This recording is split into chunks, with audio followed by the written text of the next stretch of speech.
La nationale numéro 1, tronçon Kinshasa-Kikwit, est dans un état de délabrement très avancé.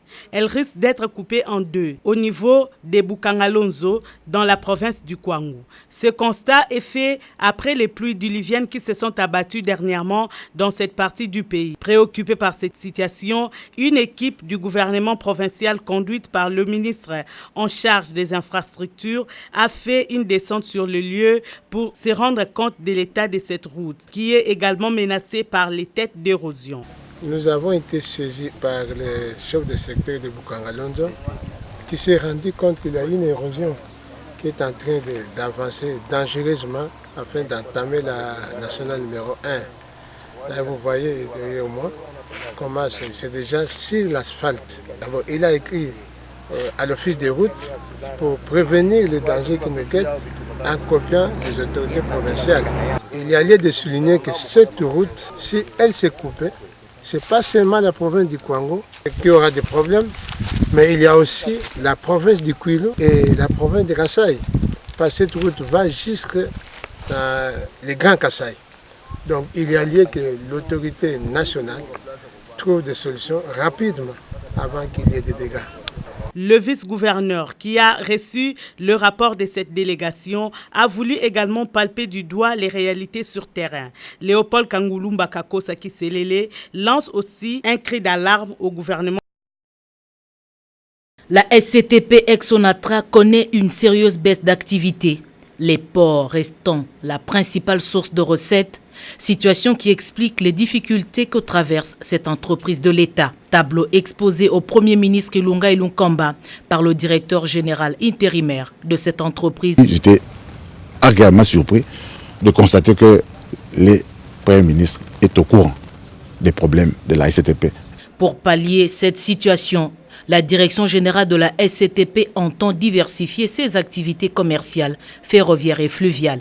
Ce samedi, le train express qui relie Kinshasa à Matadi va reprendre du service.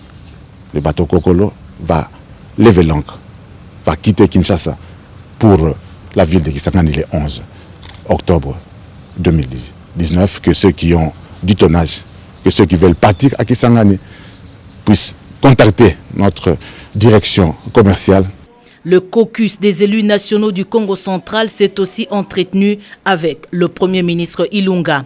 Conduite par le député national César Fouani, ces élus ont également mis sur la table de discussion la question de l'état de route de desserte agricole ainsi que celle de la grève du personnel de la CVM. Les travailleurs sont en grève parce qu'ils ne sont pas payés.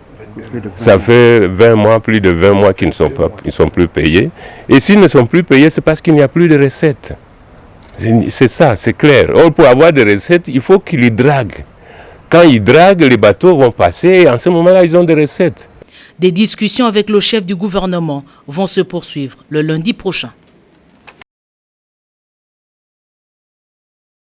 La question des Congolais réfugiés en Angola qui regagnent petit à petit la République démocratique du Congo était au centre de l'entretien entre le vice-premier ministre, ministre de l'Intérieur, Gilbert Kankonde Malamba, avec la ministre des Affaires sociales, Rose Boyata. Le Japon s'est dit prêt à accompagner la République démocratique du Congo dans les domaines des infrastructures, de l'agriculture, de la santé et beaucoup d'autres. Kentaro Minami l'a dit au vice-premier ministre, ministre de l'Intérieur et Sécurité, au cours de l'audience lui accordée ce mercredi 2 octobre 2019. C'était sur la situation sécuritaire que le gouverneur de la Mongala a rencontré le patron de la territoriale. Crispin Mbundu est venu s'enquérir de nouvelles orientations pour le bon fonctionnement de sa province. Première puissance du monde par sa force économique et militaire, les États-Unis d'Amérique sont déterminés à accompagner la République démocratique du Congo dans les secteurs de la justice, un pays qui a déjà fait preuve de la maturité politique. C'est ce qui justifie la rencontre du vice-premier ministre, ministre de la Justice et garde de Sceaux, maître Célestin Tundaya Kassindi, avec l'ambassadeur américain en RDC, Mike Hammer. Les deux personnalités ont examiné les voies et moyens à mettre en œuvre en vue de renforcer le lien de coopération entre Kinshasa et Washington pour l'émergence d'une véritable justice anticipative et de proximité en République démocratique du Congo. Sur ce même thème de coopération, le vice-premier ministre, ministre de la Justice et garde de Sceaux, Maître Tunda Yakasende a échangé avec l'ambassadeur de la République de Corée en RDC, Kim Kye-jo.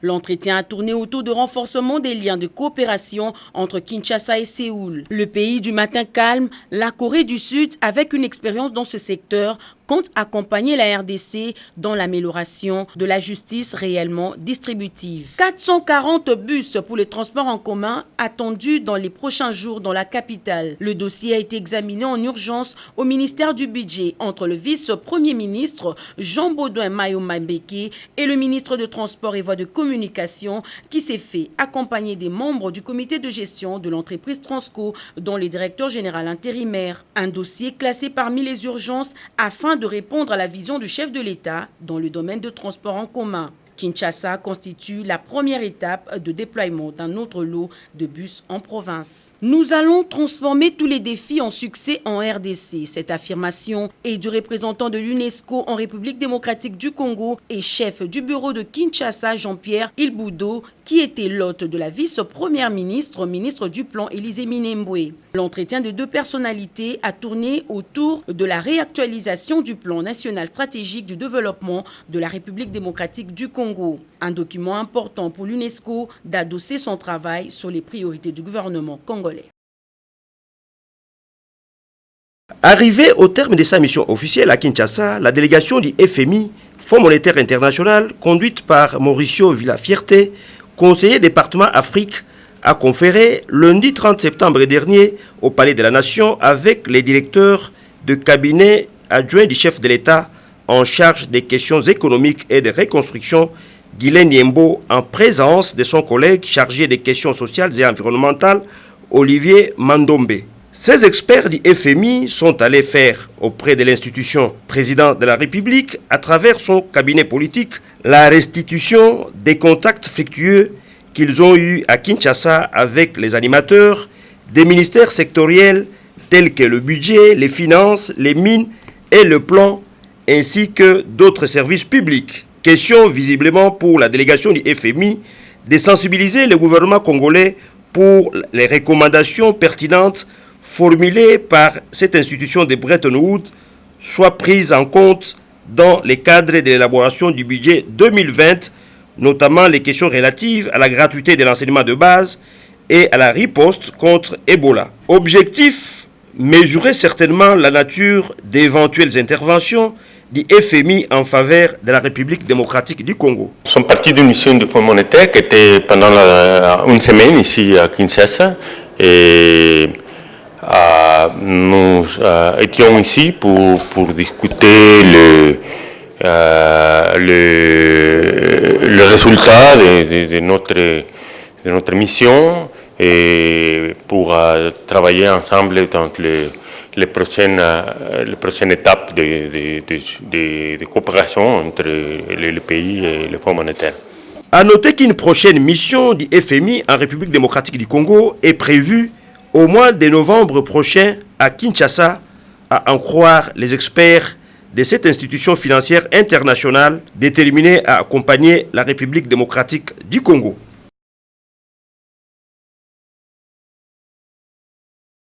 Que dire de la coopération bilatérale et multilatérale entre Kinshasa et Séoul, sinon fructueuse?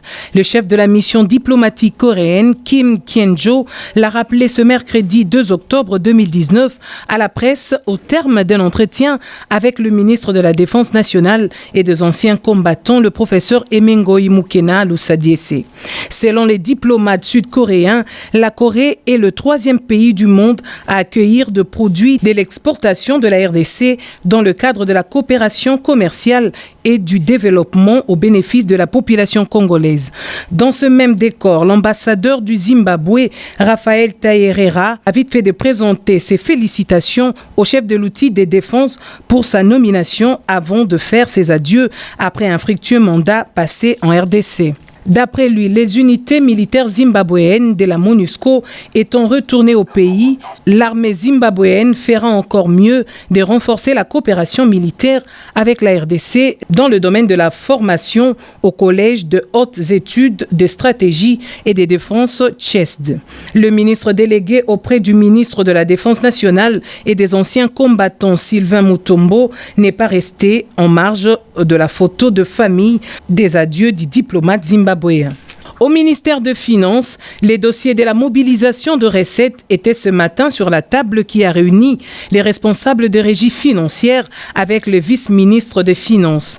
Il était question de trouver les voies et moyens en vue de doter le gouvernement de moyens de sa politique, surtout sur le volet social et celui des infrastructures. Les participants ont évoqué certaines difficultés en rapport avec les recettes du mois de septembre, en l'absence du titulaire José Sélé. C'est le vice-ministre Junior Mata qui a présidé cette réunion.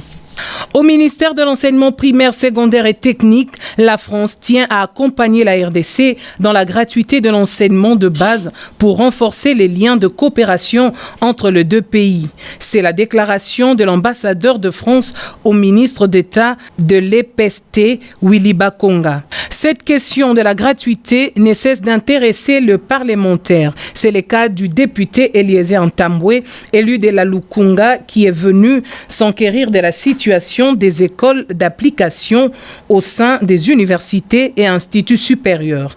Allusion faite à la grève observée au groupe scolaire Moamba de Kinshasa. Avec les sénateurs Denis Kambaï, il a été question d'obtenir des informations claires sur la gratuité et la situation des 34 740 enseignants non mécanisés dont la paye est annoncée prochainement. Enfin, la délégation Congotisme est venu informer le ministre de l'inauguration prochaine d'un premier centre d'autisme en RDC qui vise un meilleur encadrement des enfants autistes. Cette association compte elle aussi sceller un partenariat public-privé avec le gouvernement sur la prise en charge de cette catégorie d'enfants. Au ministère de l'Industrie, la sucrerie de Kivu, ex-sucrerie de Kiliba, située à quelques kilomètres de la ville d'Uvira, dans la province du Sud Kivu, est en arrêt depuis près de 14 ans. C'est pourquoi la reprise des activités et de la production du sucre implique l'accompagnement du gouvernement central. Les discussions sur les stratégies de la relance de cette usine ont été entamées par le ministre de l'Industrie, Julien Paluku Kaongia, et les directeurs en charge de relations publiques et politiques de cette unité de production, le docteur Emmanuel Ilumbi. Pour le ministre, la relance des activités de cette usine est un élément de la stabilité de la région et de la promotion de l'industrie locale, un pari sur l'avenir de la RDC. Le patron de l'industrie promet au nom du gouvernement son appui et son accompagnement, une bonne reprise des activités, afin de donner les emplois à la population du pays et de rétablir les tissus économiques de l'État.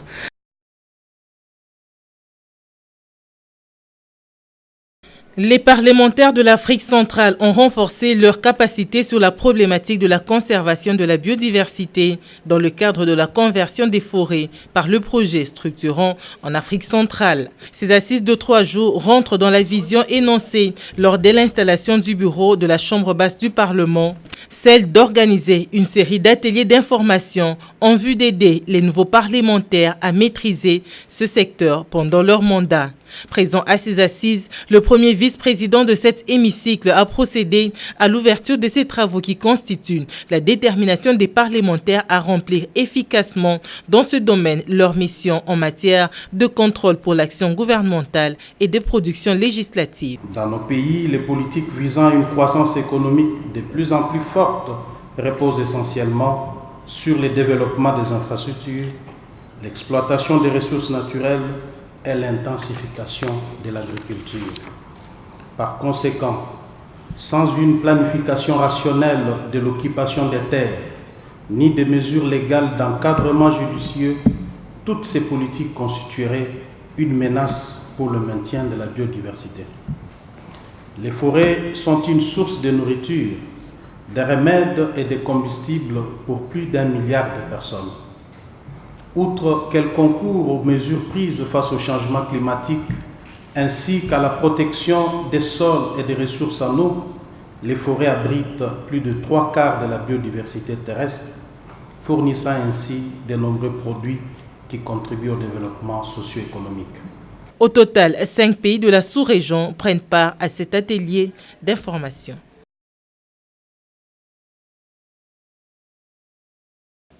La société canado-américaine Bandro a décidé, sans suivre la procédure de la législation du travail en République démocratique du Congo, la suspension de ses activités dans 4 de ses filiales dans l'est de la RDC pour des raisons sécuritaires, ainsi que le contrat de travail de tous les employés estimé à 3500. Motif évoqué, un cas de force majeure. Saisie du dossier en empiliation, la ministre d'État, ministre de l'Emploi, Travail et Prévoyance sociale, a immédiatement, sur instruction de la haute hiérarchie, invité le responsable de cette firme canado-américaine pour être édifié sur les motivations de cette mesure qui va à l'encontre de la vision du chef de l'État, Félix-Antoine Tshisekedi Tshilombo. À cette audience, les inspecteurs du travail ont été associés. Après 1 heure d'échange, le secrétaire général de la société Bandro a reconnu que cette mesure viole la législation du travail et s'est engagé à faire rapport pour faire respecter les instructions du gouvernement de la République démocratique du Congo. Nous avons tous compris les instructions de son Excellence. Le rapport doit arriver le plus rapidement possible.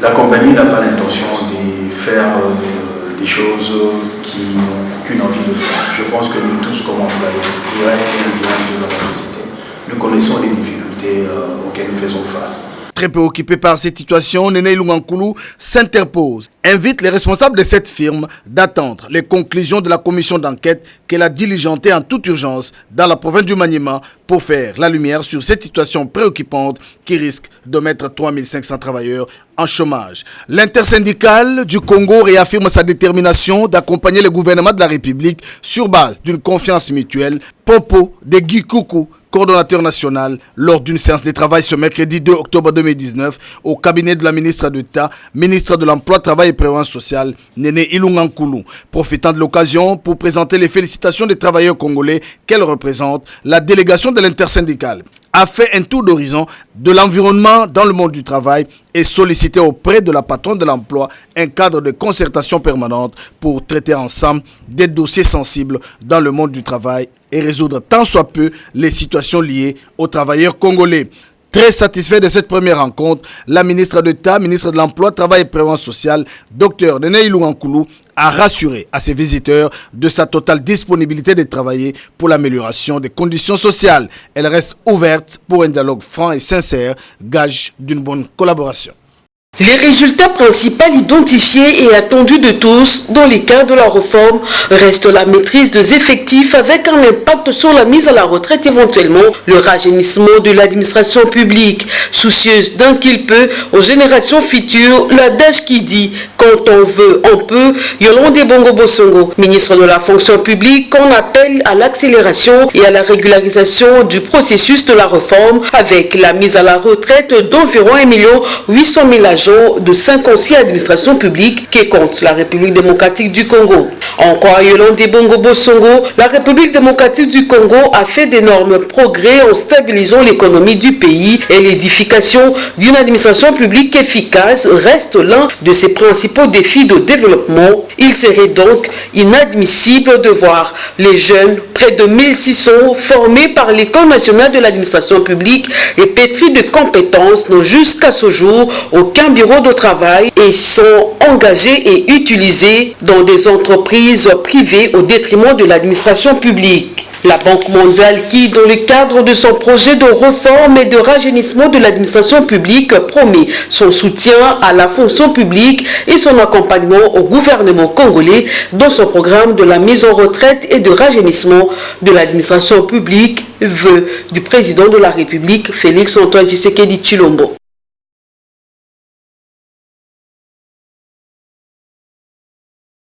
Devant les directeurs, chefs de division et chefs de mission, le ministre de l'Environnement et Développement durable Claude Nyamuga Bobaziboué a promis de faire de la vision du chef de l'État le cheval de bataille de son ministère. C'est là avant de remettre ses discours prononcés par le chef de l'État à la 74e Assemblée générale des Nations Unies. Le président de la République a, par ses discours, par 20% de son discours, donné une nouvelle orientation à ce ministère. Et je voudrais le remercier de vive voix. Nous avons compris le message. Moi-même, la vice-ministre ainsi que vous tous, son message est un ordre pour nous.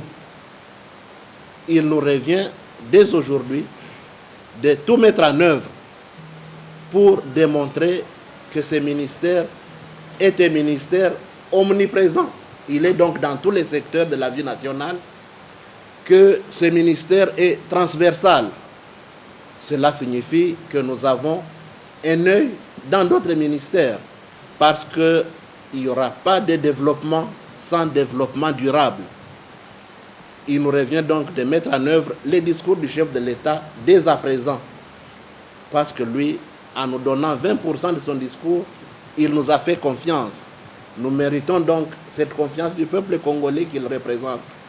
Et il nous revient dès aujourd'hui de tout mettre en œuvre pour que ce discours soit appliqué à travers tous les secteurs de la vie nationale. Peu avant, Maître Claude Nyamugabo Baziboué a échangé avec l'ambassadeur des États-Unis accrédité en RDC, Mike Hammer, sur la protection des forêts de la RDC. Par contre, avec l'ambassadeur de la Grande-Bretagne, Dr Murton, il était question de l'apport du Royaume-Uni qui voudrait réduire des gaz à effet de serre d'ici 2050. Séance de travail avec Madame Holden Anyong, coordonnatrice nationale de l'ETA. Elle est venue présenter au ministre la restitution des différentes activités ETA entreprises jusque-là, sa configuration, son fonctionnement, avant de lui brosser un briefing sur l'état des lieux des priorités actuelles auxquelles l'ETA RDC est appelée à faire face. En toile de fond, l'hôte du ministre a également évoqué la situation de satisfaction par la RDC devant cette exigence sur le 29 de la norme internationale ETA. Nous sommes venus ici rencontrer son Excellence, Monsieur le ministre de l'Environnement, en sa qualité de deuxième vice-président du comité exécutif de l'ETA. Vous savez que ça fait une année que le comité exécutif ne s'est pas réuni et en tant que deuxième vice-président, nous lui avons demandé de tout faire aussi pour qu'on ait la première réunion du comité exécutif. Nous avons parlé des textes de gouvernance. Il y a urgence à ce qu'on puisse publier les nouveaux textes de gouvernance. Il y a urgence à ce que nous ayons la réunion pour parler de la validation de la RDC et ensuite pour penser à la publication du rapport 2017 au plus tard le 31 décembre. Le processus ETA en lui-même a été créé pour lutter contre la corruption.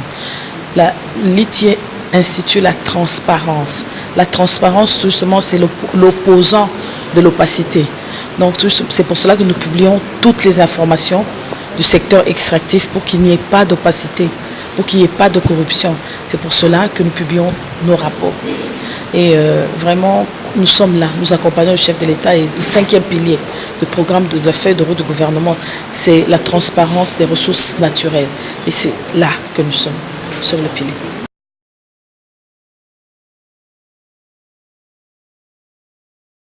Soucieux du développement de leur province et de l'amélioration de vie de leur population, les députés et sénateurs de la province du Haut-Lomami ont fait ce déplacement à la Gécamine pour prendre langue avec la haute direction et lever tout équivoque autour du projet de construction de la centrale électrique de Luena, un projet très attendu par la population.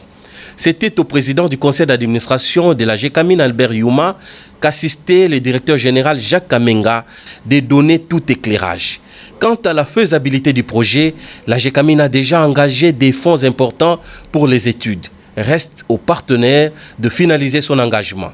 Quant à la localisation, les parlementaires ont été informés que la centrale sera bel et bien à Luena et non ailleurs, comme le disent certaines langues. Et 10% de la production électrique, soit 20 MW de la première phase, serait dédiée à la desserte locale qui comblerait largement les besoins actuels en consommation électrique du Haut-Lomami, mais aussi de Kamina. Et pour faire advenir le projet, il est désormais nécessaire de finaliser la certification et obtenir un financement de 20 millions de dollars américains.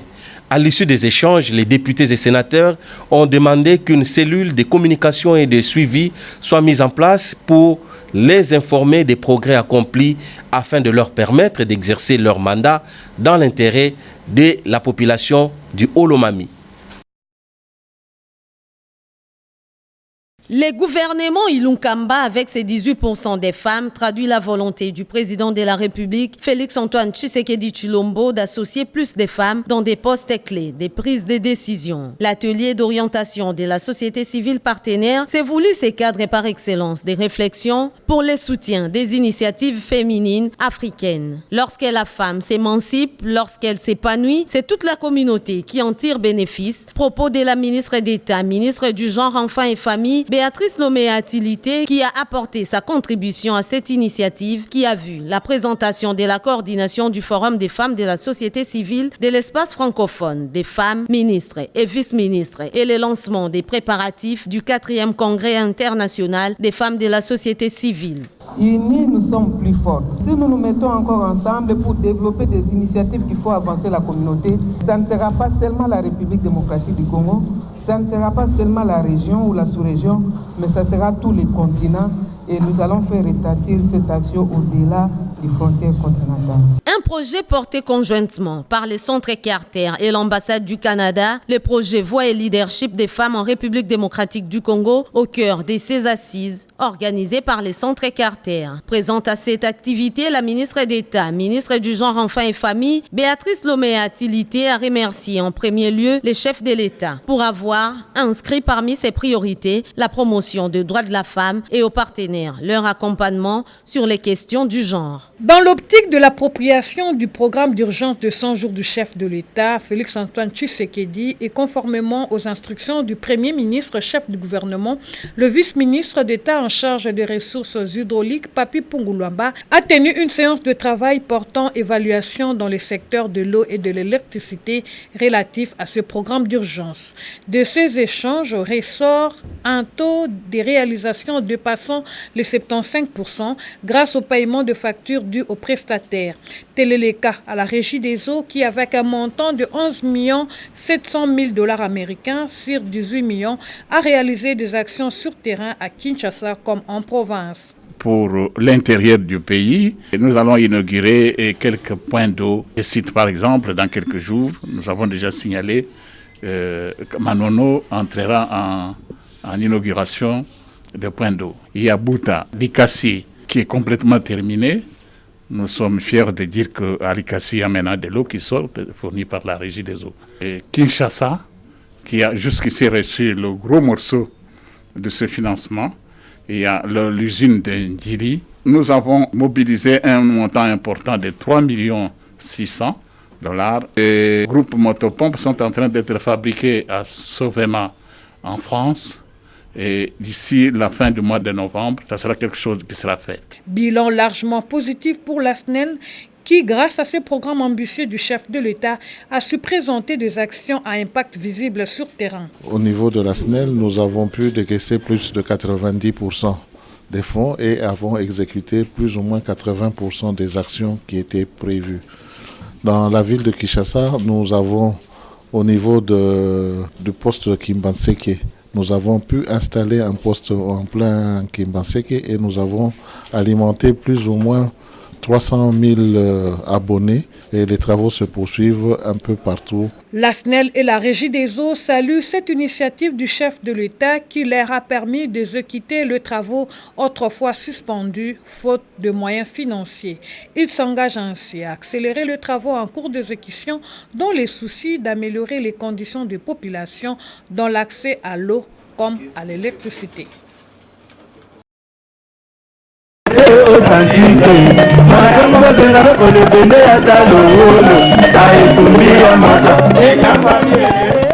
Cette voix mélancolique s'est éteinte il y a 2 ans jour pour jour. Chandobi Paulina Foulou, qui émerveillait son public avec des pas de danse hors du commun, a tiré sa révérence en 2017 de suite d'une maladie en Europe.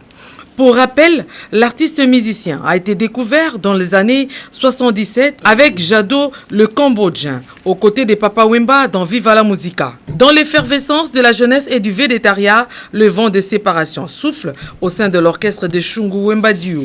Quelques musiciens vont quitter Viva la Musica pour le groupe Les 12 Apôtres, dont le maquis était observé à Njili quartier 7, au toit familial de Pépé Bipoli. Ce passage n'était que de courte durée. Bipoli s'était décidé de créer son ensemble, Victoria Principal, qui n'a pas fait long feu. L'heure de la reconversion ayant sonné, frère Pépé s'était adonné à la musique chrétienne en Europe.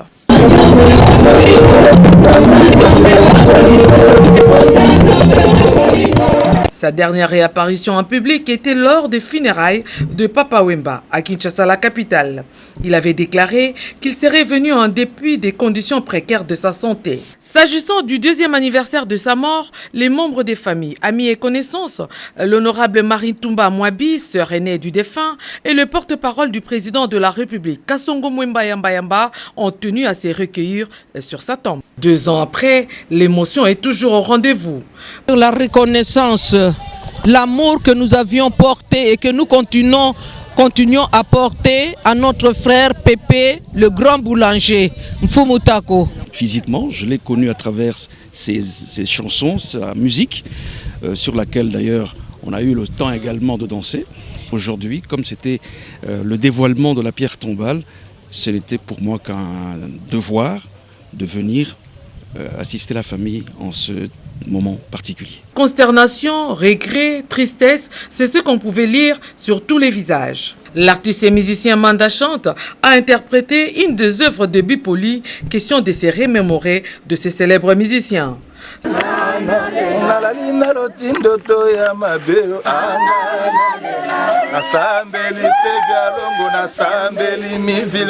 Cette cérémonie commémorative s'est clôturée par un bain de consolation.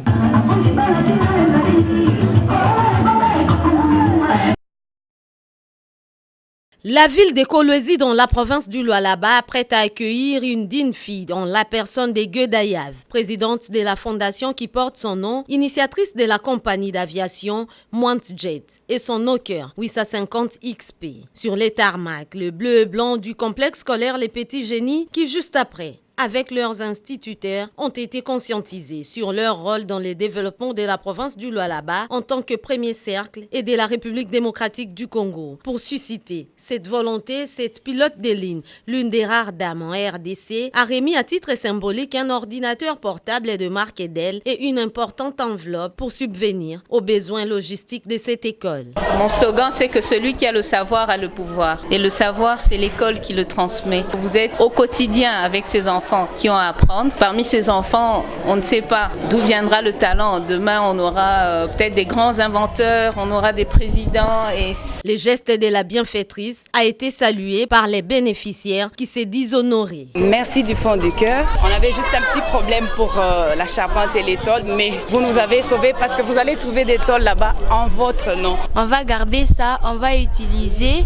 Nous aussi, ça va nous aider aussi à devenir comme elle et plus qu'elle. Une femme pour servir d'exemple aux autres, Guedayav, riche d'une expérience acquise au fil des années, s'est entretenue également avec la microbanque féminine, une association des femmes entrepreneurs du Lualaba, sur leur rôle dans les dynamismes des développements qui intègrent les milieux scolaires.